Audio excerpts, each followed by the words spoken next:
Hay instantes en la vida que dejan marcas invisibles, heridas que no sangran, pero permanecen ahí punzando cada vez que las rozas con la memoria. Para mí ese instante llegó un martes por la tarde en la sala de mi casa, rodeada de rostros que creía conocer, pero que al mirarlos bien comprendí que eran desconocidos con mi misma sangre. Me llamo Isabel Ramírez. Tengo 64 años. Lo que voy a relatarles cambiará la manera en que miran a su propia familia. Antes de entrar en lo ocurrido, necesito que comprendan quién era yo, quién fui todos esos años. Nací en un pequeño pueblo, donde a las mujeres se nos enseñaba desde niñas que la familia era lo más sagrado que existía. Mi madre me educó para coser, para cocinar, para cuidar, pero sobre todo me enseñó a amar sin reservas. Y así lo hice. Amé sin medida, sin preguntas, sin condiciones. Me casé joven con Ernesto, un hombre honesto y trabajador que soñaba con darles a sus hijos una vida mejor que la suya. Estuvimos juntos 38 años. No fuimos ricos, pero nunca pasamos hambre. Vivíamos en una casa sencilla a las afueras de la ciudad, con un pequeño jardín donde cultivaba rosas blancas y criamos a 3 hijos que fueron nuestra razón de vivir. Álvaro, el mayor, nació cuando tenía 23 años. Era un niño reservado, con una mirada que siempre parecía ir más allá. Desde pequeño mostraba ambición, decía que algún día sería alguien importante. Estudió Derecho con una beca, mientras Ernesto doblaba turnos en la fábrica para pagarle los estudios. Yo daba clases particulares de costura para ayudar con los gastos. Todo sacrificio valía la pena al verlo estudiar hasta el amanecer con esa determinación que le ardía en los ojos. Luego llegaron Rosa y Javier, 3 hijos, 3 mundos distintos. Pero Álvaro siempre tuvo un lugar especial en mi corazón, no porque lo quisiera más, sino porque intuía que necesitaba más de mí. Era el que menos abrazos pedía y el que más silencios guardaba. Cuando Álvaro se graduó, Ernesto lloró de orgullo. Recuerdo aquel día como si fuera ayer, mi esposo de pie en la ceremonia, con su viejo traje planchado y esas manos curtidas aplaudiendo sin descanso. Yo llevaba un vestido azul que había cosido para la ocasión. Éramos felices con nuestra felicidad modesta. Los años siguieron su curso.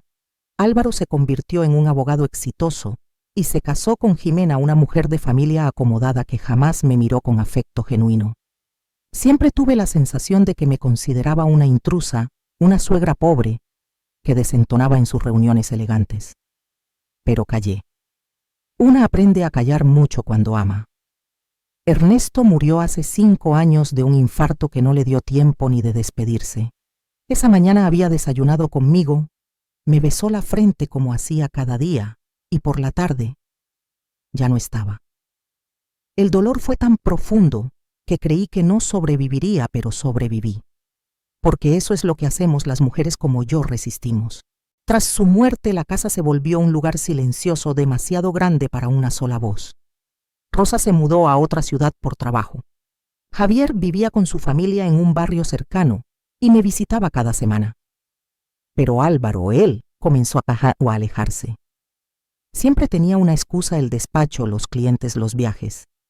Me quedé sola en la misma casa, donde crecieron, rodeada de fotos y recuerdos. Seguía cuidando el jardín de rosas blancas que Ernesto había plantado para mí. Cada flor nueva era como una carta suya desde el otro lado. El dinero nunca sobró, pero Ernesto fue precavido. Dejó un seguro de vida y unos ahorros secretos que descubrí después de su muerte. Había guardado exactamente $45,000 en una cuenta que yo desconocía. Una fortuna para nosotros, una minucia para otros. Con ayuda de Javier, que trabajaba en un banco, lo invertí con cuidado. No toqué ni un peso. Era mi seguridad, mi paz para la vejez. En mi interior también pensaba que cuando me llegara la hora sería algo para dividir entre mis 3 hijos, el último regalo de su padre y mío. El tiempo pasó lento, casi sereno. Mis días eran tranquilos. Iba a misa los domingos, cuidaba mis rosas, leía novelas prestadas de la biblioteca del barrio y disfrutaba de mis nietos cuando venían de visita. Ellos eran mi alegría, mi motor. Hasta que hace 6 meses todo cambió. Álvaro me llamó un viernes por la noche. Sonaba distinto, emocionado de una manera que no supe descifrar. Dijo que tenía una noticia importante y que vendría al día siguiente. Mi corazón se iluminó. Hacía tanto que no compartíamos tiempo. El sábado llegó con Jimena. Entraron con una solemnidad que me heló la sangre. Nos sentamos en la sala, esa habitación modesta con muebles viejos pero limpios, con las cortinas que había bordado hacía 20 años. Álvaro fue directo al grano. Me contó que un tío lejano de Ernesto, don Esteban Vargas, había fallecido hacía 3 semanas sin dejar descendencia, y que en su testamento había incluido a la familia de Ernesto como herederos. Como él ya no vivía la herencia, pasaba a sus hijos, Álvaro, Rosa y Javier. ¿Cuánto dinero es?, pregunté con voz temblorosa. Álvaro me miró fijo. 50 millones de dólares, mamá, divididos entre nosotros 3. El mundo se detuvo. 50 millones. Una cifra que jamás había imaginado capaz de cambiar destinos. Pero Álvaro continuó con una sonrisa tensa. Hay algo más. Don Esteban dejó una cláusula especial, 1 millón adicional, fuera de la división principal destinado a ti. Mi corazón se estremeció. Para mí, porque parece que te conoció un par de veces y quedó impresionado por tu carácter. La forma en que pronunció carácter me dejó un sabor amargo, como si la palabra le resultara ridícula. Jimena a su lado sonrió con frialdad. Qué generoso de su parte, dijo en un tono que no ocultaba la ironía. Álvaro añadió que la lectura oficial del testamento sería el próximo viernes en su casa. El abogado de don Esteban quiere reunir a todos los herederos. Haré una pequeña celebración. Asentí, aún procesando todo aquello. 1 millón de dólares para mí, una mujer de 64 años que nunca había tenido más de unos cuantos miles en el banco. ¿Estás bien, mamá?, preguntó Álvaro sin mucha emoción. Sí, hijo. Solo sorprendida. Después de que se fueron, permanecí horas sentada en aquella sala.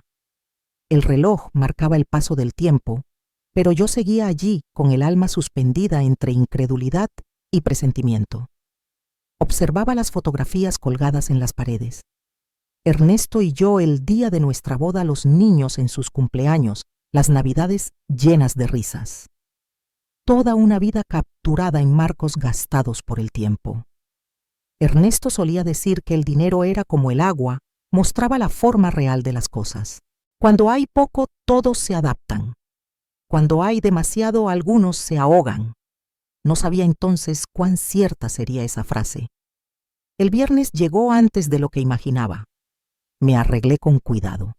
Elegí un vestido sencillo color beige y los pendientes de perlas que Ernesto me había regalado.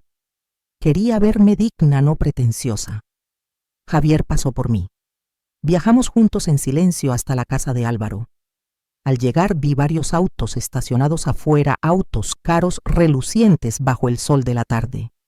La casa estaba llena de gente. Reconocíamos algunos colegas de Álvaro, amistades de Jimena, rostros que solo había visto en fotografías. Rosa ya había llegado desde su ciudad y me abrazó con fuerza.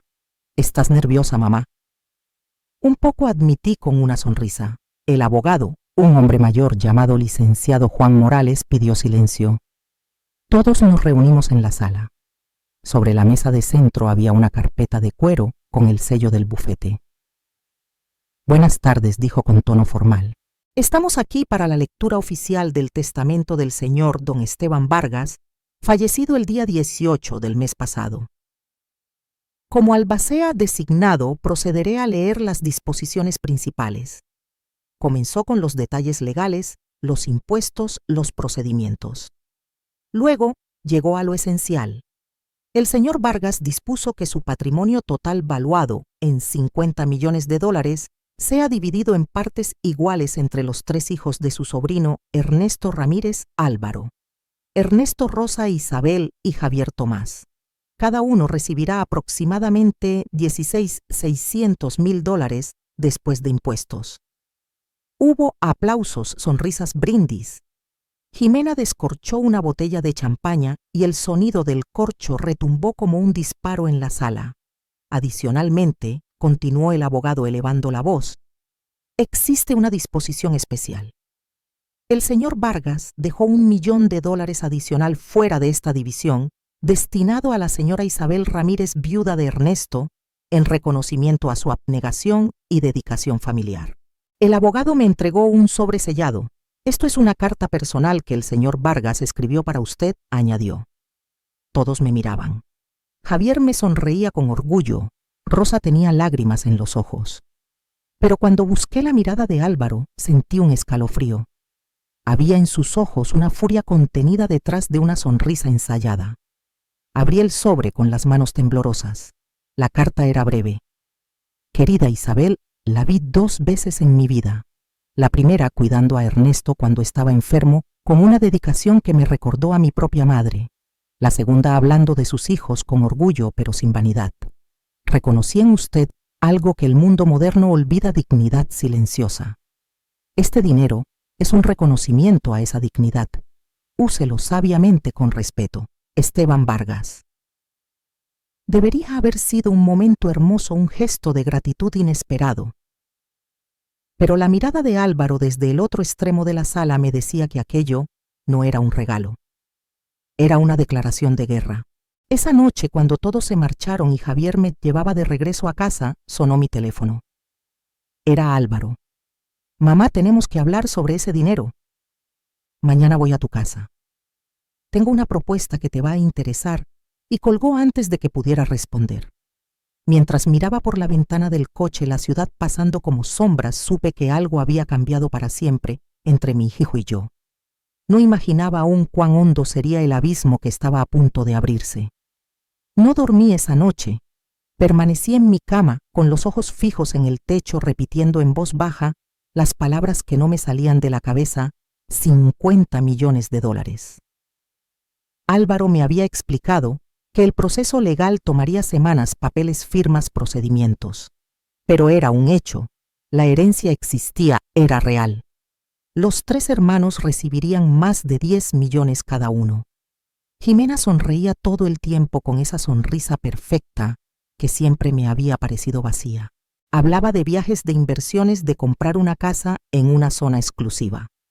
Álvaro la escuchaba con los ojos encendidos, con una emoción infantil que no le veía desde su niñez, cuando recibía su primer juguete de Navidad.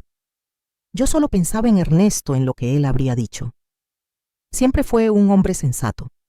Seguramente habría repetido su frase favorita: el dinero no cambia quién eres, solo revela quién siempre fuiste. Los días siguientes fueron extraños.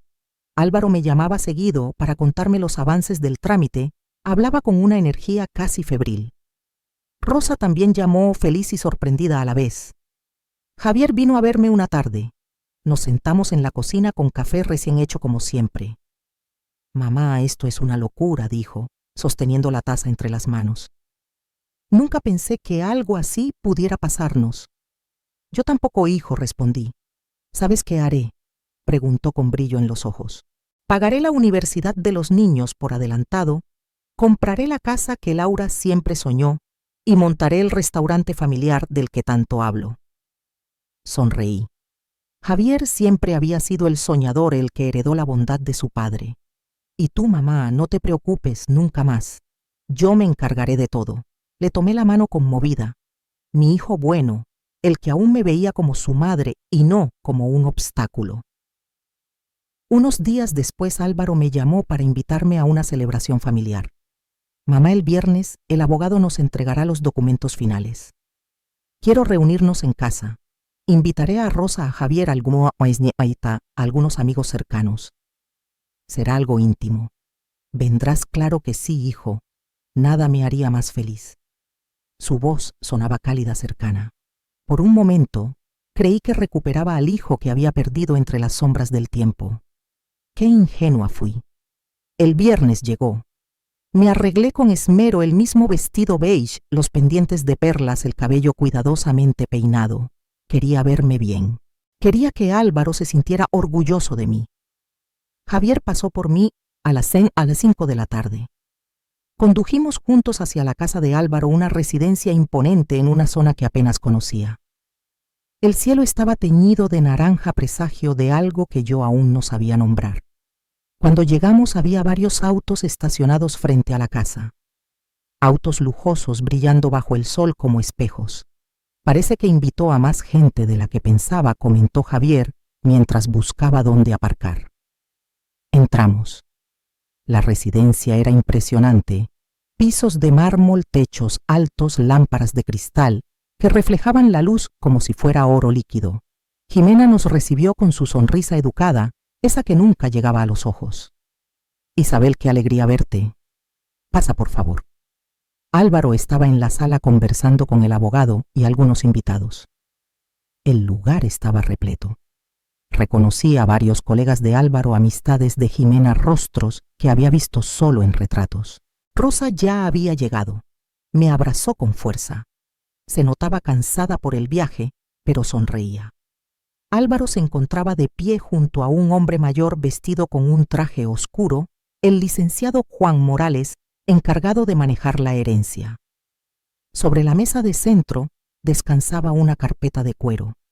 Mamá, dijo Álvaro, acercándose a besarme la mejilla. Qué bueno que estás aquí. En unos minutos haremos oficial todo. Me senté junto a Rosa y Javier en un sofá tapizado en beige. Jimena ofrecía copas de vino y los murmullos de los invitados flotaban en el aire, tensos, expectantes.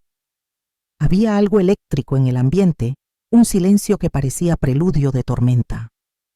El abogado carraspeó para llamar la atención. Buenas tardes a todos. Mi nombre es Juan Morales y soy el encargado de ejecutar el testamento del señor don Esteban Vargas. Su tono era pausado, profesional. Habló durante varios minutos sobre asuntos legales, impuestos y protocolos. Yo apenas lo escuchaba. Observaba a Álvaro tan serio, tan distante. Y me venía a la mente aquel niño que una vez lloró porque rompió un juguete, el mismo que se metía en mi cama cuando tenía pesadillas. Procederé, continuó el abogado, a leer las cláusulas específicas del testamento y entregar los documentos a los herederos. Abrió la carpeta, extrajo varios papeles y empezó a leer con voz firme. El señor Vargas, en pleno uso de sus facultades, dejó establecido que su patrimonio total, valuado en $200,000, será dividido equitativamente entre los 3 hijos de su sobrino, Ernesto Ramírez, ya fallecido. Rosa me apretó la mano. Javier sonreía nervioso. Álvaro permanecía inmóvil, los ojos fijos en el abogado. Los herederos son Álvaro Ernesto Ramírez Morales, Rosa Isabel Ramírez Morales y Javier Tomás Ramírez Morales. Cada uno recibirá la cantidad de $16,733,333. Hubo aplausos y abrazos. Jimena abrió una botella de champaña y el sonido del corcho rompió la tensión. Los invitados felicitaron efusivamente a Álvaro, que aceptaba las congratulaciones con una sonrisa contenida. Pero entonces el licenciado Morales levantó la mano. Hay una cláusula final que debo leer, anunció. El murmullo se apagó. El abogado se acomodó los lentes, su rostro se volvió más serio. La cláusula dice, textualmente, es mi voluntad. Expresa que la señora Isabel Ramírez, viuda de Ernesto, madre de los herederos, reciba en reconocimiento a su abnegación y sacrificio familiar la cantidad de $1,000,000 a ser entregados de forma inmediata y sin condiciones. El silencio fue absoluto. Por un instante no entendí lo que había escuchado. $1,000,000 para mí. No podía procesarlo. Rosa fue la primera en reaccionar. «Mamá, es para ti», exclamó entre lágrimas abrazándome. Javier también se levantó sonriendo emocionado. «Te lo mereces, mamá. Dios sabe que lo mereces». Pero mis ojos buscaron a Álvaro y lo que vi me heló la sangre. Su rostro se había endurecido. La alegría desapareció reemplazada por una furia contenida. A su lado, Jimena había palidecido. Su sonrisa perfecta se había reducido a una línea helada. «Debe haber un error», dijo Álvaro con la voz tensa pero controlada. Mi madre no era parte directa de la familia de mi tío Esteban. Ella no tiene derecho legal a esa suma. El abogado lo observó con calma. El señor Vargas fue muy claro. Conoció a la señora Isabel en 2 ocasiones y quedó profundamente impresionado por su carácter y su dedicación familiar. La cláusula es legal y no admite apelación. Jimena intervino con evidente fastidio. Eso reduce considerablemente la parte que corresponde a cada heredero. El abogado negó con serenidad. No, señora. El millón destinado a la señora Isabel no afecta el reparto. Los 200.000 ya contemplan esa cantidad. Los herederos mantienen sus partes exactas. Debería haber sentido alivio. Pero no lo sentí, porque la manera en que Álvaro me miraba me decía que algo se había quebrado sin remedio entre nosotros. ¿Alguna vez han sentido que de pronto ya no reconocen a alguien que aman? Álvaro se acercó a mí. Su voz sonó baja, pero con un filo que cortaba el aire. Mamá, necesito hablar contigo a solas. Me llevó hasta un estudio al fondo del pasillo. Cerró la puerta. Por unos segundos solo nos miramos. Yo buscaba a mi hijo. Él, en cambio, buscaba una respuesta distinta. No voy a aceptar ese dinero, dije antes de que abriera la boca. Si te molesta, si te hace sentir incómodo, lo rechazo. No lo necesito. No se trata de eso, mamá respondió, pero su tono lo traicionaba. Se trata de que no tiene sentido. Apenas conociste a mi tío. ¿Por qué te dejaría $1.000.000? No lo sé, hijo. Yo tampoco lo entiendo. Su mirada se volvió más dura. ¿Estás completamente segura de que no hubo algo más? ¿Alguna relación que yo no conozca? Me quedé helada. Tardé unos segundos en entender lo que estaba insinuando. Me estás preguntando si tuve algo con el tío de tu padre. ¿Eso piensas de mí? Solo quiero entender, mamá. $1.000.000 no se le deja a alguien por simple cortesía. Las lágrimas me ardieron en los ojos, pero no las dejé caer. Tu padre y yo fuimos fieles durante 38 años. Cada día, cada momento. Que tú, mi propio hijo, creas algo distinto. Eso me duele más que cualquier cosa que haya vivido. Álvaro se pasó las manos por el cabello frustrado. Perdón, mamá. No quise ofenderte. Solo que todo esto es muy raro. Ese dinero cambia las cosas. ¿Qué cosas cambia, Álvaro?, pregunté en voz baja. No respondió. Salimos del estudio. El ambiente en la sala había cambiado. Los invitados hablaban en susurros. Rosa y Javier me miraban con preocupación, mientras Jimena conversaba con el abogado en un rincón con expresión fría y calculadora. El resto de la velada fue una tortura silenciosa. Intenté comportarme como si nada pasara, pero cada mirada de Álvaro era un filo que me cortaba por dentro. Cada sonrisa tensa de Jimena me recordaba que no pertenecía a ese mundo de lujo y apariencias que ahora se abría para ellos. Cuando Javier por fin me llevó de regreso a casa, la noche ya había caído por completo. Manejamos largo rato sin hablar hasta que él rompió el silencio. No le hagas caso, mamá. Está alterado. Lo sé, hijo, lo sé, respondí, aunque en mi interior sabía que aquello era más profundo. El dinero solo había destapado algo que ya existía desde antes. Esa noche sola en mi casa, observé el jardín iluminado por la luna. Las rosas blancas que Ernesto había plantado parecían brillar con una vida propia. Él solía decir, las rosas más hermosas crecen en la tierra más dura. El dolor las fortalece. Y no imaginaba entonces que el verdadero dolor apenas estaba por comenzar. 3 días después, Álvaro apareció en mi puerta con una propuesta que lo cambiaría todo. Era lunes por la mañana. Yo estaba podando las rosas cuando escuché un motor detenerse frente a la casa. Reconocí ese sonido, era el coche de mi hijo. Bajó del vehículo con un maletín de cuero en la mano, vestido con traje oscuro, aunque apenas eran las 9. Algo en su expresión me inquietó. Buenos días, mamá, saludó con una sonrisa que no alcanzó sus ojos. Buenos días, hijo. ¿Quieres un café? Sí, por favor. Entramos a la cocina. Preparé el café en la vieja cafetera que Ernesto me había comprado hacía 20 años. El aroma llenó el aire trayendo de golpe recuerdos de mañanas compartidas, risas y conversaciones simples. Álvaro esperó a que me sentara, tomó un sorbo y tras una pausa habló. Mamá, vine a hablar contigo sobre el dinero. Hijo, ya te dije que si te incomoda puedo rechazarlo formalmente. No se trata de rechazarlo, me interrumpió. Se trata de administrarlo con inteligencia. Abrió el maletín y extendió varios documentos sobre la mesa. He pensado mucho en esto. $1.000.000 es mucho dinero, pero también puede desaparecer si no se maneja bien. Tú no tienes experiencia en inversiones, impuestos ni planificación financiera. Javier puede ayudarme. Él trabaja en un banco, respondí. Álvaro soltó una risa seca.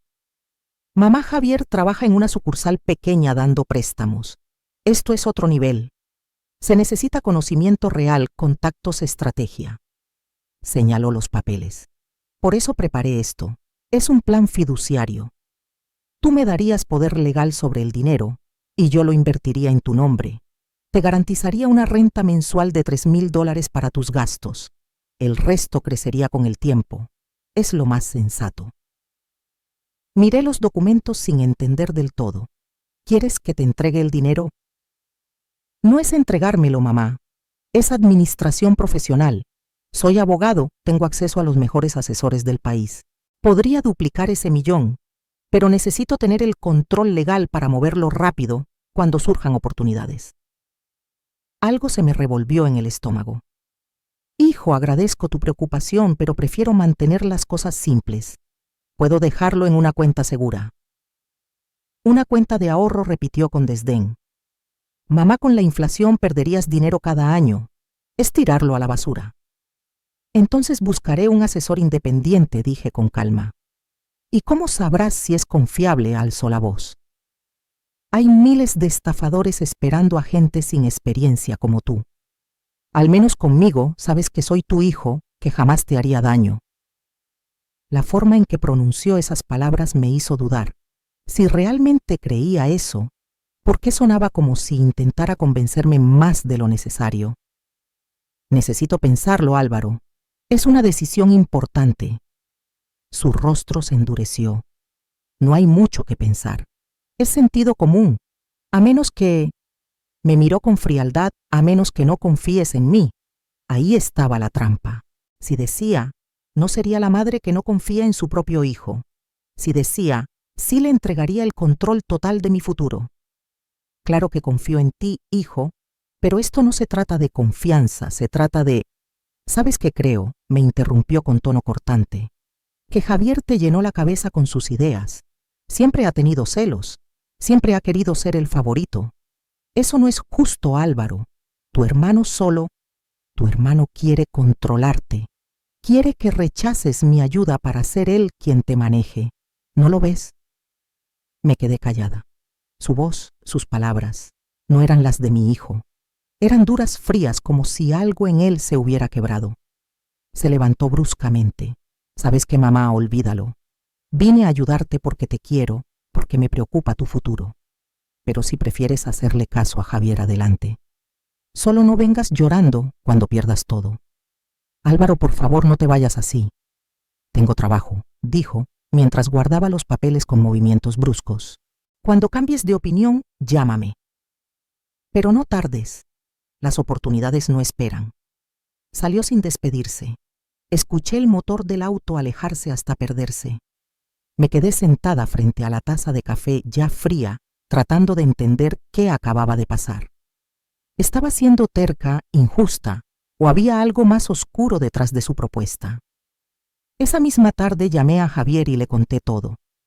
Mamá, no firmes nada, me dijo con voz seria. Si Álvaro quisiera ayudarte de verdad, te recomendaría un asesor independiente, no pediría poder total sobre tu dinero. Esto no está bien. Pero es mi hijo Javier. ¿Por qué querría hacerme daño? No lo sé, mamá.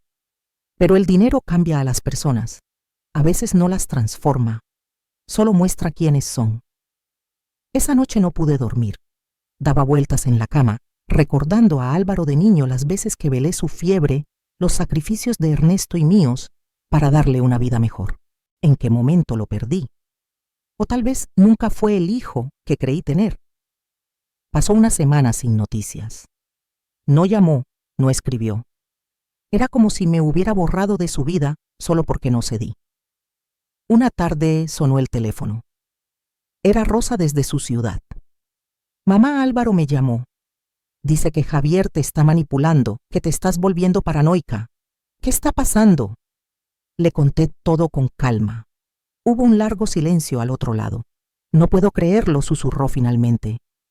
Álvaro realmente está haciendo esto. No quiero causar división entre ustedes, hija. Son hermanos, pero algo está muy mal, mamá me interrumpió. Escúchame bien, no estás loca, no estás siendo manipulada. Solo estás protegiendo lo que es tuyo. Y tienes todo el derecho. Las palabras de Rosa me devolvieron algo de fuerza. Decidí que no firmaría nada, que buscaría ayuda profesional por mi cuenta, que tomaría mis propias decisiones sin dejarme presionar. Lo que no sabía era que Álvaro ya había tomado las suyas. 2 semanas después, el golpe llegó en forma de una carta certificada que me dejó sin aire. Era miércoles. El cartero tocó la puerta y me pidió firmar el recibo. El sobre era grande, de papel grueso, con el sello de un bufete de abogados que jamás había escuchado. Mis manos temblaban mientras lo abría. Dentro había varios documentos. Leí la primera página una vez, luego otra y otra más. Las palabras parecían moverse, negándose a adquirir sentido. Era una demanda de interdicción. Álvaro, mi propio hijo, solicitaba ante un juez que me declararan incapaz de manejar mis asuntos personales. Alegaba que sufría deterioro cognitivo por la edad, que mostraba signos de paranoia y comportamiento irracional, y que necesitaba un tutor legal. Él, por supuesto, se ofrecía para ser ese tutor. Entre los papeles había declaraciones, una firmada por Jimena, asegurando que me había visto confundida y desorientada durante la lectura del testamento. Otra de una vecina afirmando que solía verme hablar sola en el jardín. Incluso había una nota médica de un doctor al que nunca había visitado, sugiriendo que era común que a mi edad comenzaran los problemas de juicio y memoria. Todo era mentira, pero estaba impreso en papel timbrado con sellos y firmas que lo hacían parecer real. Me dejé caer en el sofá. El sobre se deslizó de mis manos. Por primera vez desde la muerte de Ernesto, hace 5 años lloré sin control. No fue un llanto contenido, fue un grito silencioso que me desgarró desde dentro. ¿Cómo habíamos llegado a esto? ¿Cómo el niño que alimenté, que enseñé a caminar, que abracé cuando temblaba de miedo, podía hacerme algo así? Todo por dinero. Lloré durante horas sola en aquella casa, llena de fotografías que de pronto me parecieron crueles. En todas Álvaro sonreía. En todas yo lo miraba con orgullo. El teléfono sonó. Era Javier. Mamá. ¿Estás bien? He estado llamándote toda la mañana. No pude responder, solo sollozaba. Voy para allá, no te muevas. Llegó 20 minutos después. Cuando le mostré los documentos, su rostro cambió. Esto es una atrocidad, dijo entre dientes. Es abuso, es ilegal. Voy a hablar con Álvaro ahora mismo. No, hijo, por favor, rogué. No quiero más peleas. ¿No quieres peleas? Mamá, él está intentando robarte, quitarte tu libertad, tu dignidad. No podemos quedarnos de brazos cruzados. Es tu hermano Javier. Un hermano no hace esto. Esto lo hace un enemigo. Javier se quedó conmigo todo el día. Llamó a Rosa y le explicó la situación. Ella tomó el primer vuelo disponible. Para esa noche mis 2 hijos menores estaban conmigo, reunidos en la misma sala donde alguna vez celebramos cumpleaños, planeando cómo defenderme del hijo mayor que había decidido destruirme. Rosa contactó a un abogado amigo suyo, un hombre honesto llamado Fernando Salazar, que aceptó revisar mi caso sin cobrar de antemano. Cuando nos reunimos, me miró con seriedad.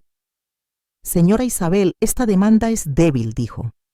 No hay pruebas médicas reales, solo testimonios superficiales, pero será un proceso doloroso y público. ¿Está preparada para eso?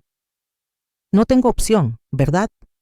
Siempre hay opciones. Podría ofrecerle a su hijo un acuerdo, darle una parte del dinero a cambio de que retire la demanda. No respondí con una firmeza que me sorprendió. No voy a recompensar la crueldad. No voy a enseñarle que traicionar a una madre tiene premio. Si quiere pelear, pelearemos, pero con la verdad. Fernando asintió. Entonces comenzaremos con evaluaciones médicas independientes. Debemos demostrar su plena capacidad mental y exponer las falsificaciones. Los días siguientes fueron un torbellino de citas neurólogos, psicólogos, geriatras. Todos me hicieron pruebas, memoria, razonamiento, orientación. Fue humillante tener que probar que no estaba loca, pero pasé todos los exámenes con resultados excelentes. Su hijo no tiene caso, me dijo Fernando revisando los informes. Cualquier juez verá que esto es una estrategia para controlar su herencia, no un acto de preocupación genuina. Debería haberme sentido aliviada, pero solo sentía un hueco enorme en el pecho. Una tarde, mientras esperaba en la sala de un consultorio, lo vi. Álvaro estaba allí, probablemente, reuniéndose con los médicos que había contratado para su farsa. Nuestras miradas se cruzaron por un instante. Fue un momento suspendido, un segundo, donde todo pudo cambiar. Pudo haber dicho: «Perdóname, mamá, no sé en qué estaba pensando». Pero no lo hizo. Desvió la vista y siguió su camino como si yo fuera una desconocida. Esa noche fui al cuarto que había sido suyo de niño. Todavía guardaba sus trofeos, fotografías, un viejo guante de béisbol que Ernesto le había comprado. Lo tomé entre mis manos y recordé el día que su padre le enseñó a atrapar la pelota en el jardín. Tenía 8 años. Fallaba una y otra vez, pero no se rendía. Esa misma determinación ahora la usaba contra mí. «¿Qué te hice, hijo?», susurré en la oscuridad. «¿En qué momento dejaste de amarme?». No hubo respuesta. Solo el eco de mi voz en una casa demasiado grande para una mujer demasiado sola. La fecha de la audiencia preliminar se fijó para 3 semanas después. Fernando me preparó con paciencia. «Debe mantener la calma», me dijo. «Álvaro y sus abogados tratarán de provocarla, de hacerla parecer inestable. No caiga en la trampa. Y si no puedo, y si lo veo mintiendo sobre mí, y me derrumbo, entonces asegúrese de que ese derrumbe muestre lo que realmente es el dolor de una madre traicionada, no la debilidad de una mente enferma». Los días previos al juicio fueron los más largos de mi vida. Apenas dormía, apenas comía. Rosa se quedó conmigo cuidándome, como si nuestros papeles se hubieran invertido. «Vas a estar bien, mamá», me decía cada noche. La verdad siempre gana. Yo quería creerle, pero sabía que la verdad y la justicia no siempre caminan juntas. A veces gana quien tiene más dinero, más poder, más influencias. Y Álvaro tenía todo eso. Yo solo tenía la verdad y un corazón roto que aún lo amaba. La noche anterior a la audiencia pasé horas revisando los álbumes de fotos. Buscaba alguna señal, alguna pista de cuando empezó a transformarse mi hijo. Fue cuando se casó con Jimena. Cuando comenzó a ganar dinero, o esa frialdad siempre estuvo allí escondida esperando la ocasión perfecta para salir. Tal vez Ernesto lo había notado. Quizás por eso era más exigente con Álvaro que con los otros dos. No era crueldad, era prevención. Trataba de endurecer un carácter que intuía frágil, un alma demasiado ambiciosa. A las 3 de la mañana me venció el sueño en el sofá. Soñé con Ernesto. Éramos jóvenes otra vez en nuestra primera casa y yo tenía a Álvaro bebé en mis brazos. «Cuídalo», me decía Ernesto. «Va a necesitarte más que los otros». «Lo haré», respondía en el sueño. «Siempre lo haré». Desperté con lágrimas corriéndome por el rostro. Afuera el amanecer comenzaba a teñir el cielo. Era el día de la audiencia, el día en que tendría que enfrentar a mi propio hijo frente a un juez y probar que no estaba loca, que la verdadera locura era lo que el dinero había hecho con él. El juzgado era un lugar helado, no solo por el aire acondicionado, sino por esa frialdad de los sitios donde se decide el destino de las personas. Paredes color crema, bancas de madera oscura, olor a papel viejo y desinfectante. Llegué temprano con Fernando, Rosa y Javier. Nos sentamos en las bancas del lado izquierdo. Llevaba un vestido azul marino sencillo, el cabello recogido sin joyas, salvo mi anillo de matrimonio. Fernando me había aconsejado: Queremos que el juez vea a una mujer honesta, no a alguien peleando por dinero. Álvaro llegó 15 minutos después. Entró con 2 abogados de traje impecable y Jimena vestida de negro con tacones que resonaban como golpes de martillo sobre el suelo. Se sentaron al lado derecho. En ningún momento me miró, pero yo no podía apartar mis ojos de él. Buscaba a mi hijo en ese hombre de rostro severo, de traje gris perfecto y gemelos de oro. No lo encontré. El juez entró. Un hombre mayor de cabello blanco y mirada cansada. Caso número 432, anunció el secretario. Álvaro Ernesto Ramírez Morales contra Isabel Ramírez, viuda de Ernesto Ramírez, solicitud de interdicción por presunta incapacidad mental. Las palabras resonaron como un disparo. Incapacidad mental. Mi propio hijo me estaba declarando públicamente incompetente. El abogado de Álvaro, un hombre delgado de voz nasal, empezó a hablar de mi edad, de estadísticas sobre deterioro cognitivo, de la preocupación genuina de su cliente. Todo disfrazado de afecto. Luego llamó a su primer testigo, Jimena. Ella subió al estrado con la elegancia estudiada que siempre la caracterizó. Juró decir la verdad con la mano sobre la Biblia y se sentó con la espalda rígida. Señora Ramírez, comenzó el abogado, ¿podría describir el comportamiento de su suegra durante la reunión del pasado viernes 19? Estaba confundida, respondió con voz suave, casi compasiva. No entendía claramente lo que pasaba. Tuvimos que explicarle varias veces la herencia. Y cuando se leyó la cláusula de su parte, pareció desorientada. Mentiras. Yo había entendido cada palabra. Pero la forma en que lo decía con esa calma estudiada la hacía sonar creíble. Ha notado otros signos de deterioro, sí. A veces repite historias, olvida nombres. Mi esposo me comentó que en ocasiones lo llama por el nombre de su padre fallecido. Otra mentira. Jamás había confundido a Álvaro con Ernesto. Fernando se levantó para contrainterrogar.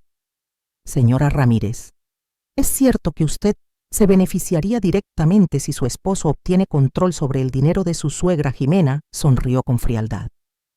Mi único interés es su bienestar. El dinero es irrelevante. Fernando arqueó una ceja. ¿No es cierto que usted y su esposo están por comprar una propiedad valuada en $5 millones y necesitan liquidez para cerrar el trato? El abogado de Álvaro se levantó de inmediato. Objeción irrelevante. El juez meditó unos segundos. Admitida. Señor Salazar, continúe, pero manténgase en el tema. Jimena descendió del estrado con una sonrisa de satisfacción. Había plantado su veneno y salido intacta. Luego declaró doña Marta, mi vecina, una mujer mayor que vivía 3 casas más allá. Juró que me había visto hablando sola en el jardín en repetidas ocasiones. Fernando logró que admitiera que Álvaro le había dado $2,000 como ayuda caritativa 2 semanas antes de presentar la demanda. La coincidencia era demasiado conveniente, pero el daño ya estaba hecho. El siguiente testigo fue el médico que supuestamente me había evaluado, el doctor Ramírez, un hombre que yo nunca había visto. Dijo que había revisado mi historial y, basándose en mi edad y comentarios de terceros, consideraba prudente una evaluación más profunda. Doctor, preguntó Fernando, ¿llegó usted a examinar personalmente a la señora Ramírez? Basándome en los documentos, entonces su opinión se basa enteramente en lo que otros le dijeron. Las evaluaciones a distancia son prácticas comunes cuando... ¿Sí o no, doctor? ¿Examinó personalmente a mi cliente? No. Gracias. No hay más preguntas. Después de un breve receso, fue nuestro turno. Fernando llamó al doctor Méndez, el neurólogo que me había evaluado. Doctor, ¿cuál fue su diagnóstico? La señora Ramírez muestra una función cognitiva excelente. Su memoria, razonamiento y juicio están dentro e incluso por encima del rango normal para su edad. No hay indicios de deterioro ni de paranoia. Sus preocupaciones son completamente racionales dadas las circunstancias. El abogado de Álvaro intentó desacreditarlo, insinuando favoritismo, pero el doctor Méndez se mantuvo firme. Luego fue el turno de Javier. Habló con una mezcla de serenidad y amor que me desarmó. Mi madre es la persona más lúcida que conozco. Cuidó de mi padre hasta el último día, administró la casa y las finanzas con precisión. Esta demanda no trata sobre su salud mental, trata sobre el dinero. Y eso es lo más triste de todo. Cuando Rosa subió al estrado, su voz tembló pero no se quebró. He hablado con mi madre 3 veces por semana durante los últimos 5 años. Cada conversación es clara, coherente, llena de sabiduría. Sus palabras resonaron en el silencio de la sala, y por primera vez vi algo moverse en los ojos de Álvaro, no arrepentimiento, no amor, sino furia contenida. Las palabras de Rosa y Javier aún resonaban en mi mente cuando Fernando me llamó al estrado. Señora Isabel, por favor, dijo con voz suave, podría explicarle al tribunal con sus propias palabras lo que está ocurriendo. Respiré hondo. Era el momento de hablar, de decir mi verdad frente a todos. Mi hijo quiere mi dinero, dije con voz firme. Está dispuesto a destruir mi reputación y humillarme públicamente para conseguirlo. No estoy loca, no estoy confundida. Estoy herida porque el niño al que di la vida, al que cuidé con todo mi amor, hoy prefiere verme como una anciana senil antes que como su madre. Fernando asintió con seriedad. ¿Por qué cree usted que lo hace? ¿El dinero cambia a las personas? Quizá respondí. O tal vez solo revela quiénes siempre fueron. No lo sé. Pero el Álvaro que está sentado ahí no es el hijo que yo conocí.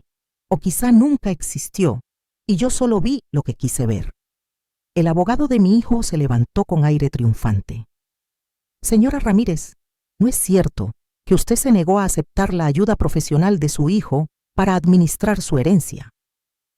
Me negué a entregarle el control total de mi dinero, respondí con calma. Eso es distinto.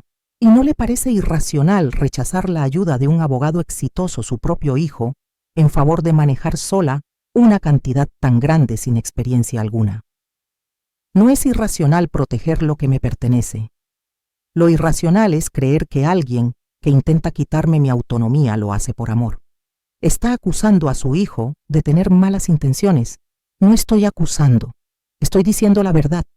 Si él realmente se preocupara por mí, no estaríamos aquí. Estaríamos en mi cocina tomando café, hablando como madre e hijo, no en un tribunal donde me trata como una incapaz.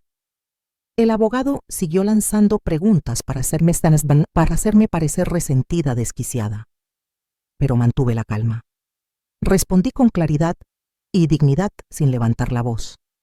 Cuando por fin me permitió bajar del estrado, sentí que había dicho todo lo que debía decir.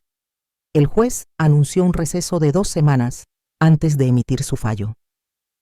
Salimos en silencio. Afuera el sol brillaba con una intensidad hiriente, como si el mundo no supiera que adentro acababan de destrozar mi corazón. Rosa me abrazó fuerte. «Estuviste increíble, mamá». «Lo estuve», murmuré, aunque por dentro me sentía hecha pedazos. Javier tenía los ojos enrojecidos. «Vamos a ganar esto». El juez vio la verdad. Pero mientras caminábamos hacia el coche, vi a Álvaro y Jimena salir por otra puerta. Él reía mientras hablaba por teléfono, como si todo aquello fuera un simple trámite, un juego más en su carrera. Esa noche ya en casa salí al jardín. El aire olía a tierra húmeda y las rosas blancas de Ernesto brillaban bajo la luz de la luna. Recordé sus palabras. Las noches más oscuras son las que hacen brillar las estrellas. Necesitaba creerlo. Necesitaba creer que de tanta oscuridad aún podía surgir algo de luz. Entonces sonó el teléfono. Señora Isabel, dijo una voz temblorosa. Sí, soy yo. Mi nombre es Claudia Ruiz. Fui secretaria de su hijo, Álvaro, durante 3 años. Necesito hablar con usted. Descubrí algo que él no quiere que nadie sepa. Mi corazón se aceleró. ¿Qué descubrió? No puedo explicarlo por teléfono. Podemos vernos mañana, es importante. Tiene que ver con la herencia y con su esposo fallecido. La llamada se cortó. Me quedé sentada en la oscuridad con el teléfono en la mano, tratando de comprender qué podría tener que ver Ernesto en todo esto. Mi marido había muerto hacía 5 años. ¿Qué secreto podía seguir arrastrando después de tanto tiempo? A la mañana siguiente, Fui al lugar que Claudia me había indicado, una pequeña cafetería en el centro. Me pidió que no le contara a nadie sobre el encuentro. Su voz sonaba asustada, casi desesperada. Llegué puntual a las 10. El sitio estaba casi vacío. Una mujer de unos 30 y tantos años de cabello castaño recogido en una coleta me saludó desde una mesa del fondo. Tenía el rostro demacrado y las manos le temblaban alrededor de su taza. Señora Isabel, susurró cuando me senté, gracias por venir. ¿Qué es lo que necesita decirme? Miró a su alrededor antes de sacar un sobre manila de su bolso. Trabajé para Álvaro 3 años. Llevaba su agenda, sus documentos, todo. Hace 2 meses me despidió sin explicaciones. Pero antes de irme hice copias de algunos archivos que me parecieron extraños. No entendía qué significaban hasta que vi en las noticias lo de la demanda que él le puso. Abrió el sobre y extendió varios papeles sobre la mesa. Mire esto. Es una correspondencia entre Álvaro y su tío, don Esteban Vargas, fechada hace 2 años. 2 años. 1 año antes de la muerte del tío. Leí con incredulidad. En la carta, Álvaro le proponía un trato beneficioso para ambos si el tío lo nombraba heredero principal. Él se encargaría de administrar sabiamente la fortuna. Pero la línea que me heló fue otra. Mi padre, su sobrino Ernesto, no dejó las cosas en orden antes de su muerte. Mi madre, aunque bien intencionada, carece de la capacidad para manejar asuntos financieros complejos. Sería prudente que cualquier provisión para ella fuera administrada por alguien más capaz. El aire se me fue de los pulmones. Álvaro había estado planeando todo desde hacía 2 años antes incluso de que existiera la herencia. Hay más, dijo Claudia sacando otro documento. Esta es la póliza de seguro de vida de su esposo, la misma que usted recibió tras su muerte. Reconocí el papel. Era el seguro de Ernesto, los mismos $2,000 que había guardado cuidadosamente. Mire la fecha de emisión y mire quién tramitó el contrato. La póliza había sido emitida 3 meses antes de la muerte de Ernesto y el agente era un socio de negocios de Álvaro. No entiendo qué quiere decirme, murmuré. Claudia me miró directamente. Señora Isabel, su esposo no tenía esa póliza antes. Álvaro la compró a nombre de su padre sin que él lo supiera. Pagó las primas durante esos 3 meses y, cuando su padre falleció repentinamente, todo encajó. ¿Está insinuando que mi hijo? Claudia alzó una mano con nerviosismo. No estoy diciendo nada concreto, pero dígame usted, ¿no le parece raro comprar un seguro de vida tan grande para un hombre que jamás había tenido uno? Justo 3 meses antes de que muriera de un infarto repentino. El silencio cayó entre nosotras. Afuera el bullicio de la ciudad seguía su curso ajeno a la posibilidad que acababa de nacer en mi mente, que la muerte de Ernesto no había sido un accidente. Mi esposo tenía problemas del corazón, dije con voz temblorosa, buscando una explicación lógica a lo que estaba escuchando. Los médicos dijeron que el infarto fue natural. Claudia asintió despacio. Lo sé. Y probablemente lo fue, pero su hijo apostó a eso. Sabía que su padre tenía el corazón débil, que trabajaba demasiado, y se aseguró de que cuando lo inevitable ocurriera, hubiera dinero. Dinero que él esperaba controlar. ¿Por qué me está contando todo esto?, pregunté. Porque me despidió cuando empecé a hacer preguntas. Y porque sé lo que está haciendo con la demanda. Él me obligó a redactar algunas de las declaraciones falsas que presentó en la corte. Me presionó para mentir. Cuando me negué, me amenazó: si hablas, me encargaré de que nadie vuelva a contratarte en esta ciudad. Sacó más papeles del sobre. Aquí están los borradores originales con mi letra y mis correcciones. Esto demuestra que todo fue fabricado, que las acusaciones en su contra son falsas. Tomé los documentos con las manos temblando. Eran reales. Eran la prueba de las mentiras, de la manipulación de todo su plan. ¿Por qué arriesgarse a ayudarme?, pregunté con la voz quebrada. Claudia sostuvo mi mirada. Porque tengo una madre. Y si alguien le hiciera a ella lo que su hijo le está haciendo a usted, esperaría que alguien tuviera el valor de hablar. Nos quedamos en silencio. Yo trataba de asimilarlo todo. Álvaro lo había planeado durante años, había manipulado, engañado, usado a todos. Probablemente incluso había deseado la muerte de su padre para beneficiarse del seguro. Y ahora me estaba destruyendo a mí, porque yo era el último obstáculo entre él y el control total del dinero. ¿Qué habrían hecho ustedes en mi lugar?, susurré, más para mí misma que para ella. ¿Cómo se enfrenta una madre al monstruo en que se ha convertido su hijo sin morir de dolor? Claudia apretó mi mano, con la verdad, siempre con la verdad. Guardé los documentos en mi bolso. Le di las gracias y le prometí protegerla cuando todo saliera a la luz. Me abrazó antes de irse murmurando apenas suerte. Salí de la cafetería en shock. Caminé por varias cuadras sin rumbo, con la mente vacía. Las personas seguían con sus vidas, los autos sonaban, el mundo continuaba. Pero el mío se había desmoronado. Ernesto, mi Ernesto, había muerto sin saber que su propio hijo había apostado a su muerte. O lo supo, murió en paz, o con la sospecha de que algo no estaba bien. Y yo había sido tan ciega, tan ingenua para no verlo. Me senté en un banco del parque y llamé a Fernando. Le conté todo. Al otro lado de la línea hubo un largo silencio. Esto cambia todo, dijo al fin. Con esta evidencia no solo ganaremos el caso de interdicción, podríamos presentar cargos por fraude, falsificación de documentos, manipulación judicial. No quiero venganza, lo interrumpí. Solo quiero que esto acabe, que me dejen en paz. Isabel, con el debido respeto, ya no se trata solo de usted. Su hijo ha cometido delitos.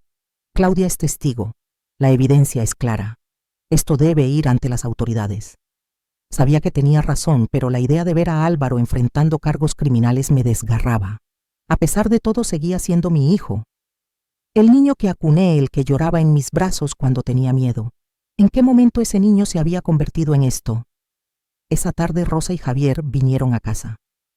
Les mostré los documentos. Rosa lloró y Javier se puso pálido con los puños apretados. Voy a matarlo, dijo, y enseguida se corrigió. Perdón. No quise decir eso. Es solo que... ¿Cómo pudo hacerle esto a papá, a ti? Por dinero, respondí agotada. No solo es dinero, dijo Rosa, limpiándose las lágrimas. Es poder. Es control. Es querer sentirse superior, sin importar a quién tenga que destruir. Fernando presentó los nuevos documentos de inmediato. El juez, tras revisarlos, aceptó reabrir el caso. La audiencia se fijó para 2 días después. Esas 48 horas fueron eternas. Apenas dormí. Cuando lo hacía soñaba con Ernesto. Lo veía tratar de hablarme, pero no alcanzaba a escuchar sus palabras antes de que se desvaneciera. El día de la audiencia la sala estaba más llena que nunca. Algunos periodistas habían llegado tras filtrarse la información. El caso de una madre enfrentando a su hijo por ambición era carne de titulares. Álvaro entró con su equipo de abogados. Por primera vez le vi miedo en los ojos. Sabía que algo había cambiado. El juez golpeó el mazo. He revisado la nueva evidencia presentada por la defensa, dijo, mirando directamente a mi hijo. Es profundamente preocupante, señor Ramírez. ¿Tiene algo que decir antes de que emita mi fallo? Álvaro se puso de pie. Por un instante creí que pediría perdón, pero su voz fue fría, calculadora. Su señoría, esos documentos fueron obtenidos ilegalmente por una ex empleada resentida. No tienen validez. Y respecto a la póliza de vida de mi padre, solo estaba siendo previsor.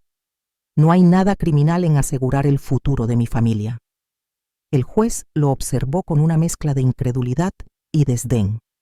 Señor Ramírez, en mis 30 años en este tribunal he visto muchas cosas, pero pocas tan descaradas como esta. Su demanda de interdicción queda desestimada. Hizo una pausa. Su madre es plenamente capaz de administrar sus propios bienes. Además, ordeno una investigación oficial sobre las irregularidades detectadas. Si se comprueba fraude procesal, enfrentará consecuencias graves. Golpeó el mazo. El sonido retumbó en la sala. Habíamos ganado. La pesadilla judicial terminaba. Pero cuando miré a Álvaro sentí un escalofrío.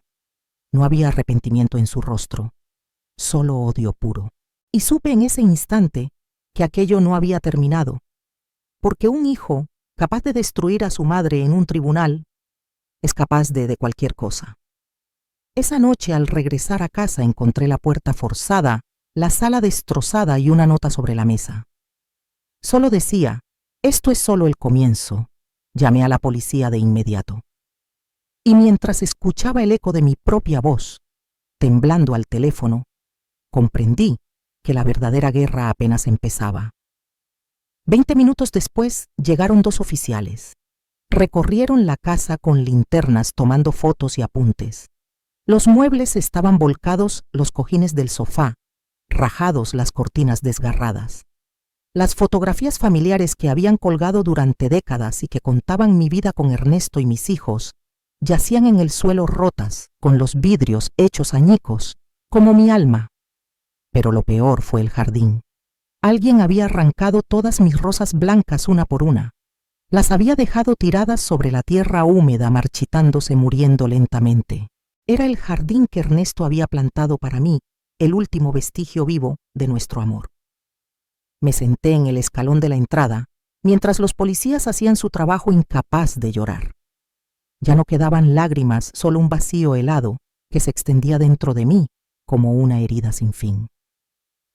Señora Ramírez, ¿tiene alguna idea de quién pudo hacer esto?, preguntó uno de los agentes acercándose. Algún enemigo, alguien que quisiera hacerle daño. Miré la nota que sostenían dentro de una bolsa de evidencia. Esto es solo el comienzo. La letra era impersonal impresa, pero yo lo sabía. Mi hijo, susurré. El oficial parpadeó incómodo. Su hijo está segura. Estamos en medio de una guerra legal. Perdió en la corte y ahora esto, ¿quién más podría ser? Entiendo, pero sin pruebas directas o testigos. Es complicado, lo sé. Él es abogado, dije con amargura. Sabe perfectamente cómo hacerlo sin dejar rastros. Los oficiales se quedaron otra hora recogiendo huellas y promesas vacías. Sus ojos me decían lo que sus bocas, no sin pruebas, no podrían ayudarme. Cuando se fueron, llamé a Javier. Llegó con Laura y los niños. Poco después, Rosa también apareció.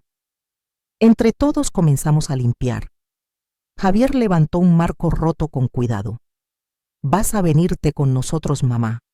No es seguro que te quedes aquí sola. Esta es mi casa, respondí con una firmeza que apenas sentía. No voy a dejar que también me la quite. Mamá, por favor. No, Javier. Ya he perdido demasiado. No voy a perder mi hogar. Es lo único que me queda de tu padre. Rosa me abrazó sin decir palabra. Ella entendía que a veces uno no pelea por ganar, sino por no perder lo último que le da sentido. Esa noche, después de que todos se fueron, cambié las cerraduras y cerré las cortinas. Me senté en la cocina con una taza de té que no pude beber, escuchando cada crujido de la casa, cada golpe de viento. Tenía miedo, un miedo que nunca había conocido, no al peligro, sino al amor convertido en amenaza. Porque una cosa es protegerte de un extraño, pero ¿cómo te proteges de tu propia sangre? ¿Cómo duermes sabiendo que alguien que salió de tu cuerpo quiere destruirte? Los días siguientes fueron una tortura muda. Fernando presentó una denuncia formal por allanamiento, pero sin pruebas. Solo era mi palabra contra la de Álvaro. Él lo negó todo con su falsa calma de abogado. Incluso insinuó que quizás yo estaba fabricando evidencia para dañarlo. La investigación por fraude procesal avanzaba con lentitud, documentos, declaraciones, entrevistas a Claudia. Todo iba a paso de tortuga. Mientras tanto, yo vivía en alerta constante. Cada llamada desconocida me sobresaltaba. Cada coche que se detenía frente a mi casa me paralizaba. Dejé de salir salvo lo indispensable. Mi mundo se había vuelto un campo minado donde el enemigo tenía mi rostro. 2 semanas después del allanamiento, recibí una llamada inesperada. Isabel, soy Jimena, dijo con una voz suave, casi maternal. Sé que las cosas se han salido de control. Solo quería saber si estás bien. ¿Por qué me llamas Jimena? Porque a pesar de todo, eres la madre de mi esposo. Y creo que esto se nos ha ido de las manos. Álvaro no está bien. No duerme, no come, está obsesionado con todo esto. ¿Y qué esperas que haga yo? Quiero que hablemos, los tres, tú, yo y él, como familia. Sin abogados, sin tribunales. Solo una conversación civilizada. Cada fibra de mi cuerpo me decía que era una trampa.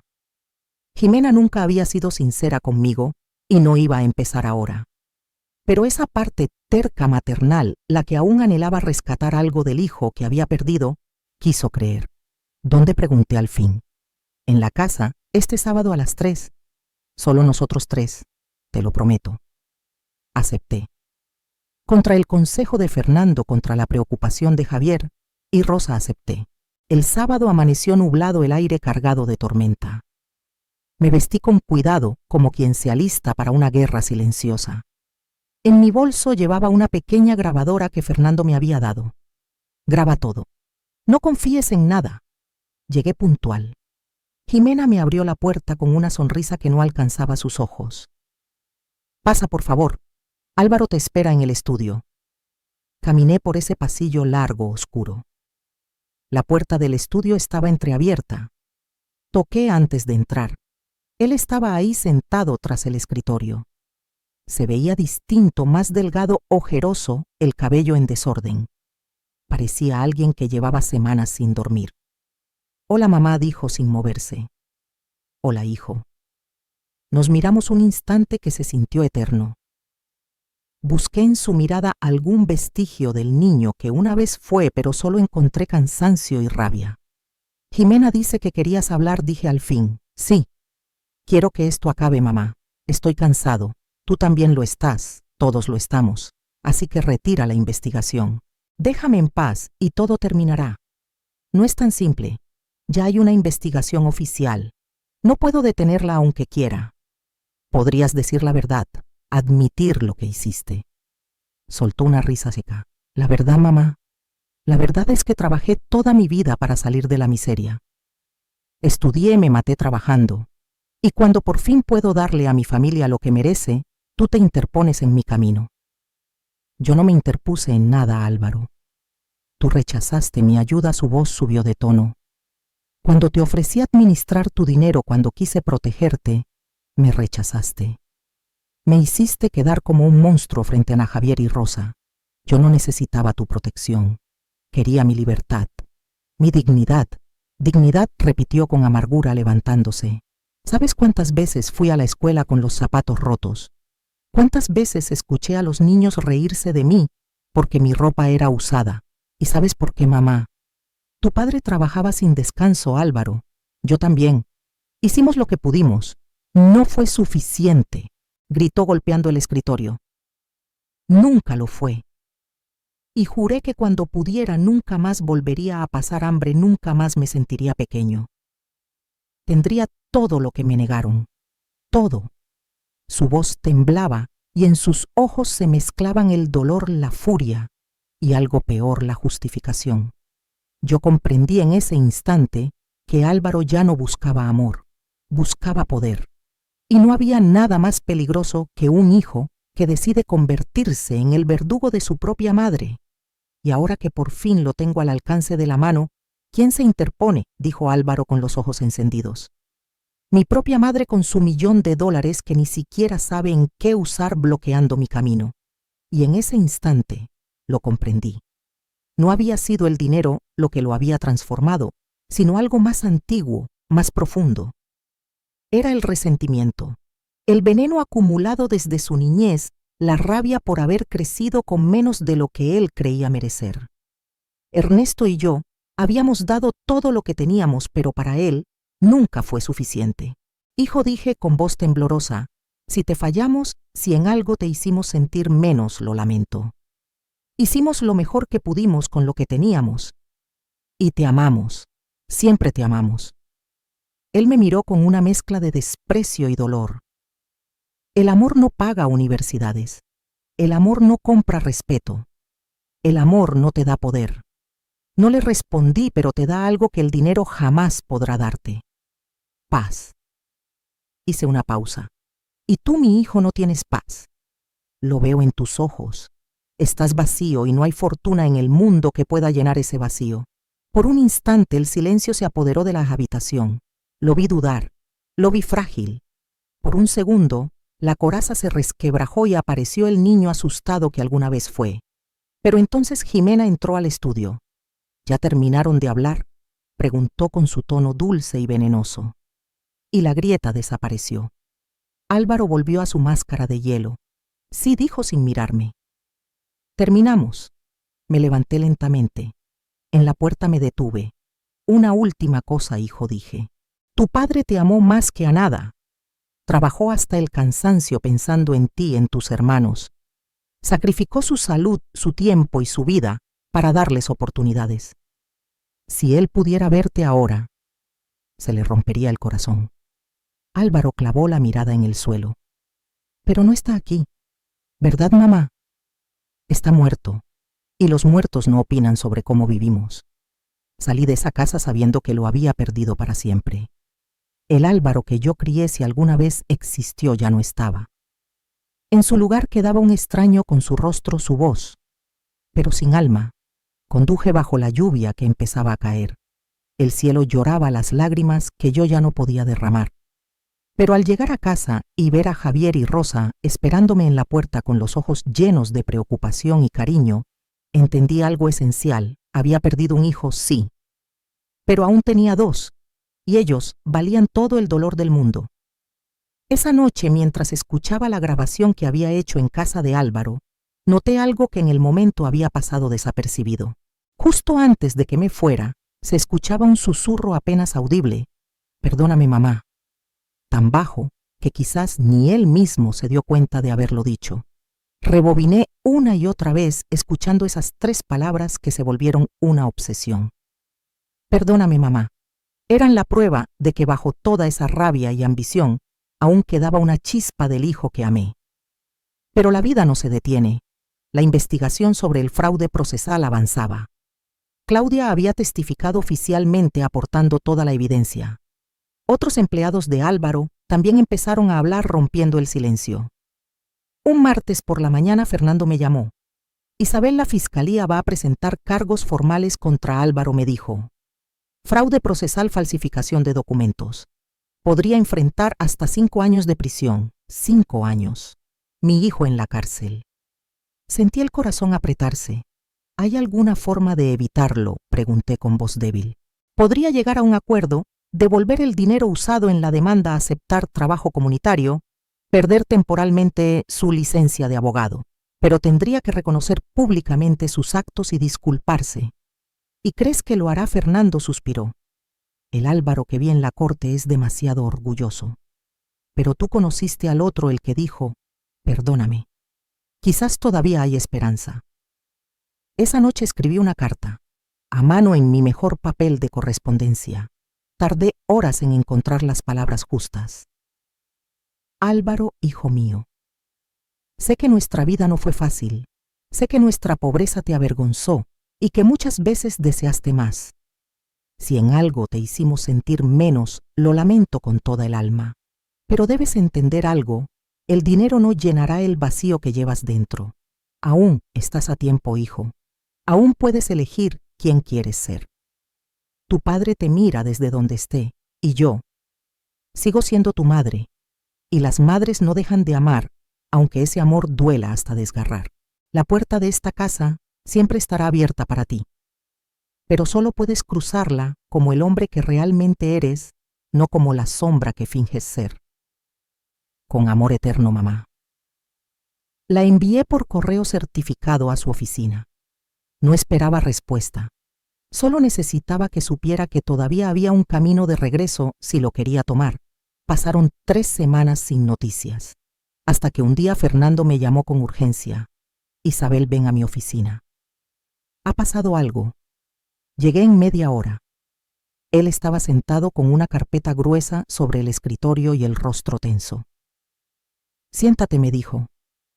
Esto va a cambiar todo. Me temblaban las manos. ¿Qué encontraron? Algo que Álvaro ocultó deliberadamente cuando actuó como albacea del testamento de su tío, don Esteban Vargas. Sentí un escalofrío. ¿Qué cosa? Fernando abrió la carpeta. El testamento leído en aquella reunión era legítimo, sí, pero había anexos, documentos adicionales que Álvaro tenía la obligación de presentar y jamás entregó. Me pasó los papeles. Estos son los archivos que Claudia recuperó de sus registros. Son las instrucciones completas de don Esteban sobre cómo debía manejarse la herencia. Abrí la carpeta. El primer documento era una carta larga escrita de puño y letra. Queridos sobrinos, les dejo esta fortuna no como un fin, sino como un medio. Durante mi vida trabajé sin descanso y acumulé riqueza, pero comprendí demasiado tarde que el dinero sin propósito es solo papel. Por eso establezco las siguientes condiciones para esta herencia. Los 50 millones que les dejo deben usarse de la siguiente manera. Mis manos temblaban al pasar la página. Por primera vez entendí que nada, absolutamente nada, había sido casualidad. 20 millones serán destinados a crear la Fundación Educativa Ernesto Ramírez, en memoria de mi sobrino fallecido. Esta institución otorgará becas completas a jóvenes de familias humildes. Los 12 millones restantes se dividirán entre ustedes tres, pero bajo una condición. Deberán colaborar juntos en la gestión de la fundación durante al menos 5 años, demostrando que son capaces de honrar la memoria de su padre mediante la unión familiar y el servicio a los demás. Si alguno se niega a participar, perderá su parte, que será redistribuida entre los otros 2. El millón adicional para Isabel Ramírez es incondicional en reconocimiento a su fortaleza y entrega. Confío en que sabrá usarlo con sabiduría. Las lágrimas me nublaron la vista. Álvaro sabía esto, dije, con la voz temblorosa. Fernando asintió con gravedad. Sí. Como Albacea recibió todos estos documentos directamente del notario de don Esteban Vargas. Tenía la obligación legal de presentarlos, pero los escondió deliberadamente. ¿Por qué haría eso?, pregunté. Porque si revelaba las instrucciones completas, no obtendría los 10 millones para sí mismo. Solo recibiría 4 millones y tendría que pasar 5 años trabajando para una fundación dedicada a ayudar a familias de escasos recursos. Justo el tipo de vida que él pasó décadas intentando dejar atrás. Fernando me entregó más papeles. Aquí hay correos entre Álvaro y su tío de hace 2 años, cuando el tío aún vivía. Leí los mensajes con creciente horror. En ellos, Álvaro insistía una y otra vez en ser nombrado albacea, argumentando que era el único con la experiencia legal necesaria para manejar un patrimonio tan grande. Había sido meticuloso calculador, paciente. ¿Don Esteban sospechó algo?, pregunté. Fernando me pasó un sobre amarillento. Esta carta la escribió una semana antes de morir. Dejó instrucciones para que se abriera solo si había problemas con el testamento. Abrí el sobre con manos trémulas. La caligrafía de don Esteban era débil, pero firme. Si están leyendo esto, es porque algo salió mal con mi testamento. Sospecho que Álvaro, a quien nombré albacea por su experiencia legal, podría intentar manipular mis deseos. Es un joven ambicioso y la ambición sin principios es peligrosa. Por eso dejé copias de todos mis documentos con mi abogado y con el notario. Si Álvaro opta algo, búsquenlas. Mi verdadera voluntad es que esta fortuna sirva para crear carácter, no para alimentar la codicia. Quiero honrar el espíritu de Ernesto, que trabajó con dignidad toda su vida, y el de Isabel, que amó sin condiciones. Que este dinero forme personas como ellos. Me cubrí el rostro con las manos. Don Esteban había visto en Álvaro lo que yo me negué a aceptar durante años. Fernando habló con tono grave. Isabel, esto es fraude testamentario. Es un delito federal grave. Tu hijo no solo ocultó información, abusó de la confianza que se le otorgó como albacea. Podría enfrentar hasta 10 años de prisión, no 5. ¿Y la herencia?, pregunté en un susurro. Ahora se ejecutará según las verdaderas instrucciones. Se creará la fundación con los 20 millones. Los otros 12 se repartirán entre los 3 hermanos, pero solo si colaboran en la fundación. Si Álvaro se niega o es declarado culpable, su parte se dividirá entre Rosa y Javier. Y mi millón Tu millón es incondicional, Isabel. Es tuyo, sin importar lo que ocurra con el resto. Guardé silencio. Mi hijo había sabido desde el principio que esa herencia venía con una carga moral, con responsabilidad, con propósito. Y en lugar de aceptarla, había intentado robar no solo dinero, sino el legado que su tío quiso dejar. Fernando continuó: hay más. Los investigadores descubrieron que Álvaro ya gastó casi 2 millones de su parte. Compró propiedades, invirtió de forma temeraria, vivió por encima de sus medios confiando en que el dinero no se acabaría. Y ahora, ¿qué pasará? El fiscal exigirá la devolución de todo. Si no puede, tendrá que vender sus bienes y enfrentará cargos criminales por fraude testamentario, además de los ya existentes. Llamé a Javier y Rosa. Vinieron a la oficina de Fernando. Cuando les mostramos los documentos, Rosa rompió a llorar. Todo este tiempo, teníamos la oportunidad de hacer algo hermoso, dijo entre sollozos. Papá habría estado tan orgulloso de una fundación en su nombre. Y Álvaro lo destruyó todo por ambición. Javier se quedó callado con el rostro rígido. ¿Cómo pudiste, hermano?, murmuró como si Álvaro pudiera oírlo. ¿Cómo pudiste traicionar no solo a mamá, sino la memoria de papá? Fernando tomó la palabra. Habrá una audiencia la próxima semana. El juez revisará toda la nueva evidencia y el fiscal ofrecerá a Álvaro la opción de aceptar un acuerdo o ir a juicio. Esa noche regresé a casa y escribí en mi diario algo que no hacía desde la muerte de Ernesto. Ernesto, mi amor, nuestro hijo, se ha perdido. No sé si fue culpa nuestra por no ver las señales o si el destino lo escribió así. Pero tu hermano Esteban vio lo que nosotros no supimos ver y dejó una posibilidad de redención, una oportunidad de hacer el bien. Solo espero que Álvaro tenga el valor de tomarla antes de que sea demasiado tarde. La semana anterior a la audiencia fue interminable. Álvaro no respondió a ninguna de mis llamadas. Jimena me contactó una sola vez con voz fría. Estoy considerando el divorcio. No me casé con un criminal. Y colgó. El día de la audiencia la sala estaba llena. Periodistas curiosos, gente que había seguido el caso. El titular resonaba en todos los medios. Abogado exitoso defrauda herencia familiar. Álvaro entró con su equipo legal. Parecía un fantasma, había adelgazado, el traje le colgaba y sus ojos estaban vacíos. Cuando por fin me miró, no vi rabia ni soberbia, solo vergüenza y un dolor hondo. El juez revisó los documentos durante varios minutos. Luego alzó la vista. Señor Ramírez, como albacea del testamento de su tío, tenía una obligación de lealtad no solo hacia los herederos, sino hacia la memoria del difunto. Al ocultar documentos esenciales, violó esa confianza de manera grave. Álvaro se puso de pie. Su señoría, no tengo excusas. Dejé que mi ambición, mi orgullo y mi resentimiento me convirtieran en alguien que no reconozco. Estoy dispuesto a aceptar cualquier consecuencia. ¿Está dispuesto a confesar formalmente?, preguntó el fiscal. Sí a todo, y haré lo que sea necesario para reparar el daño. El juez asintió lentamente. El silencio que siguió fue tan profundo que se podía escuchar el latido de mi corazón. Por primera vez en mucho tiempo, supe que Álvaro había comenzado, aunque fuera tarde, su verdadero camino hacia la redención.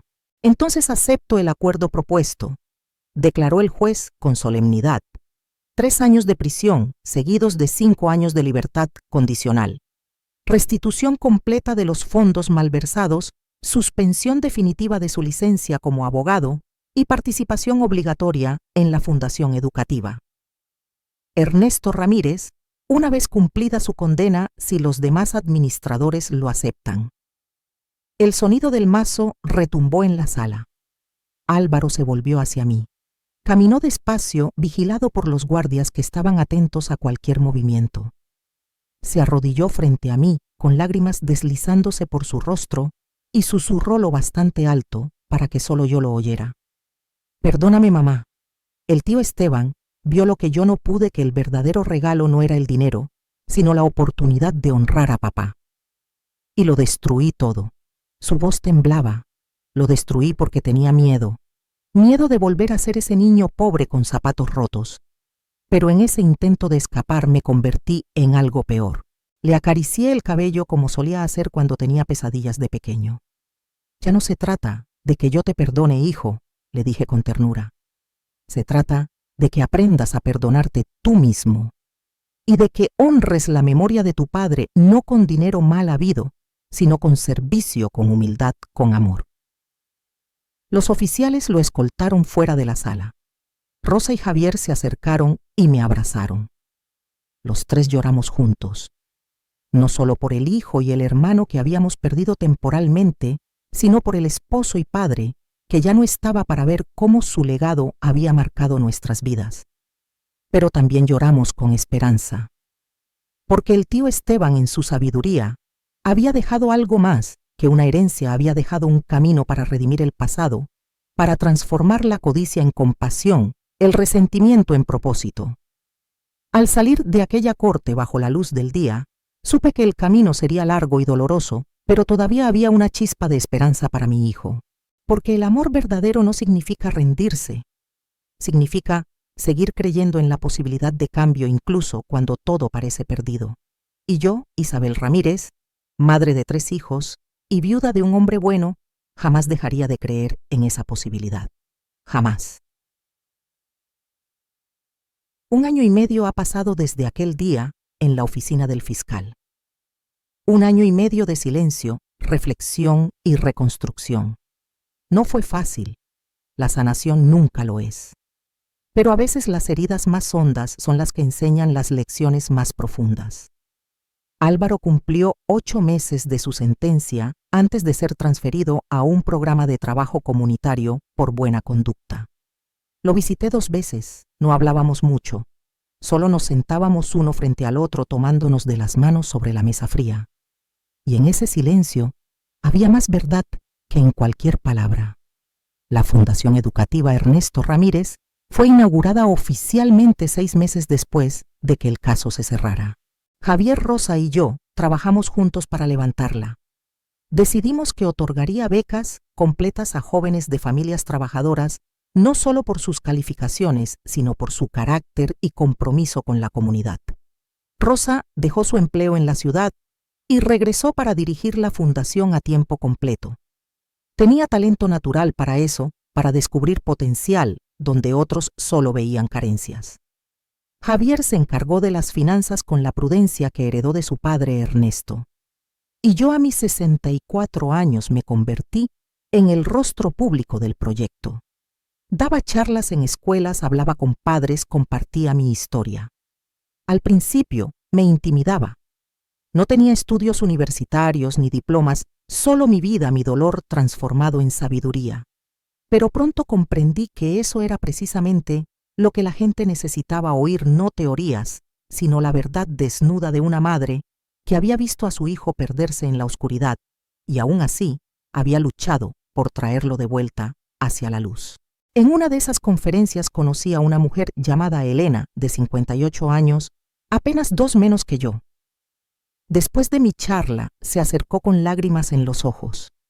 Mi hija no me habla desde hace 3 años, me confesó. Discutimos por dinero, por herencias, por cosas que ahora me parecen tan tontas. Hizo una pausa y continuó. Después de oírla hoy, entendí que todavía no es demasiado tarde. Mientras haya vida, hay esperanza. La abracé con fuerza, y en ese abrazo comprendí algo esencial: mi dolor no había sido en vano. Mi historia, por más devastadora que fuera, podía servir para sanar a otros, para devolverles la fe cuando ya la habían perdido. Álvaro salió finalmente tras cumplir su año completo de condena. Rechazó cualquier beneficio de libertad anticipada. Necesito pagar lo que debo, me dijo una vez. No por la ley, sino por mí mismo. El día de su salida estábamos esperándolo afuera Rosa, Javier y yo. No con pancartas ni festejos, solo con nuestra presencia, diciéndole sin palabras que seguíamos ahí. Nos abrazamos en silencio. Este Álvaro era distinto. Más delgado sí, pero también más humano. Las aristas de su orgullo se habían suavizado, dejando al descubierto al hombre que siempre había estado oculto, frágil, arrepentido pero auténtico. Jimena había pedido el divorcio mientras él estaba en prisión. No la juzgo. Ella se había casado con una versión de mi hijo que ya no existía. Álvaro firmó los papeles sin discutir. Ella merece a alguien que le dé lo que yo no supe darle, me dijo. Yo solo puedo ofrecer disculpas. Empezó a trabajar en la fundación como parte de su servicio comunitario. Al principio fue incómodo ver a sus hermanos dirigir lo que él había intentado destruir. Era un trago amargo. Pero se presentó todos los días. Limpiaba escritorios, archivaba documentos, hacía el trabajo que nadie quería hacer. Hasta que algo cambió. Le asignaron apoyar directamente a los becarios niños de familias humildes, igual que él en su infancia. Niños con zapatos gastados y ropa heredada, pero con sueños enormes y fuego en los ojos. Una tarde lo encontré en el jardín de la fundación, hablando con un niño de 10 años llamado Miguel. El pequeño le mostraba orgulloso un dibujo, una casa grande, con su madre en la puerta. Algún día voy a comprarle esa casa a mi mamá, dijo, con total convicción. Voy a ser abogado como tú, y voy a ganar mucho dinero para que ella nunca vuelva a preocuparse por nada. Vi cómo el rostro de Álvaro se transformaba. Vi en sus ojos el reflejo del niño que había sido y el momento exacto en que comprendió la lección que la vida llevaba años intentando enseñarle. Cuando Miguel se fue, Álvaro se acercó a mí. Ese niño soy yo, hace 30 años, dijo Álvaro con una voz baja cargada de melancolía, lleno de ambición, de orgullo, disfrazado de hambre, de éxito, de resentimiento, que se escondía detrás del esfuerzo. Y si nadie lo ayuda a entender que el éxito sin valores es solo una forma elegante de fracasar, terminará igual que yo. Entonces ayúdalo, le respondí. Enséñale lo que tú aprendiste. Pero no con palabras, hijo, con hechos, con ejemplo. Y eso fue exactamente lo que hizo. Álvaro se convirtió en mentor, no de esos que dan discursos sobre moral o superación, sino del tipo que se sienta junto a un niño a hacer la tarea, que le enseña que pedir ayuda no es debilidad, que le muestra que la verdadera fuerza está en reconocer la propia vulnerabilidad. Los niños lo adoraban porque no veían en él perfección, sino redención. Y eso en el fondo era mucho más poderoso. 3 meses atrás, durante el aniversario de la Fundación, Álvaro dio su primer discurso público desde su liberación. Habló sin adornos sobre sus errores, sobre la ambición que lo consumió, sobre el daño que causó, y terminó con unas palabras que me arrancaron lágrimas de orgullo. Mi padre fue un hombre sencillo, un obrero de fábrica. Mi madre, una mujer sin estudios que cosía para mantenernos. Pasé toda mi juventud creyendo que no eran suficientes. Hoy, después de haberlo perdido todo, sé que ellos poseían la única riqueza que realmente importa, la integridad. Y dedicaré el resto de mi vida a honrar ese legado que un día desprecié. El público se puso de pie. No aplaudían su elocuencia, sino su verdad, su coraje para enfrentarse a su propia historia sin escapar de ella. Después, cuando todos se habían ido, me abrazó con fuerza y murmuró al oído: «Gracias por no rendirte conmigo, mamá. Cuando yo me rendí contigo, cuando te traicioné de la peor manera, tú no me traicionaste a mí. Me diste consecuencias, sí, pero nunca me negaste tu amor. Y ese amor fue lo que finalmente me salvó». Le acaricié la mejilla y le respondí: «El amor de una madre no tiene condiciones, hijo. Puede doler, puede rompernos en 1000 pedazos, pero nunca muere. Porque ustedes no son solo mis hijos, son fragmentos de mi alma caminando por el mundo. Y si un pedazo de tu alma se pierde, harás lo imposible por encontrarlo de nuevo». Hoy, mientras escribo las últimas líneas de esta historia, estoy sentada en mi jardín. Las rosas blancas han vuelto a florecer. Javier y Álvaro las replantaron hace 6 meses. No son las mismas que Ernesto sembró, pero son igual de bellas, quizás más fuertes porque crecieron sobre tierra que conoció la destrucción. Mis 3 hijos vienen a cenar cada domingo. Es nuestra nueva tradición. Cocinamos juntos, reímos juntos, a veces lloramos. Hablamos de Ernesto de los viejos días, de los nuevos sueños. Ya no hay secretos, ya no hay máscaras. Álvaro todavía tiene un largo camino por recorrer. La redención no es un destino, es un trayecto, pero ahora lo anda con humildad, con verdad, con el corazón abierto. Y eso al final es todo lo que una madre puede pedir. He aprendido que el dinero solo revela quiénes somos de verdad. A algunos les saca la generosidad, a otros la codicia.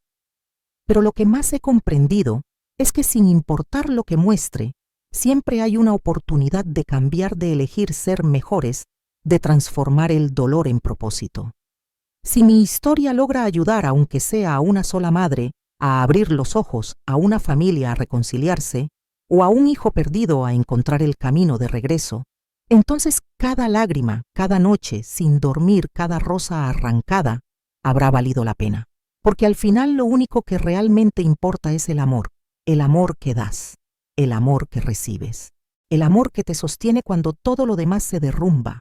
Y ese amor, a diferencia del dinero, es la única herencia que realmente vale la pena dejar. Que esta historia sirva para quien necesite esperanza, para quien camina por su propia oscuridad. Díganle que no está solo, que el amanecer siempre llega, incluso después de la noche más larga. Porque el amor verdadero, el amor de madre, el amor de familia, es más fuerte que cualquier traición, más valioso que cualquier fortuna, más duradero que cualquier dolor.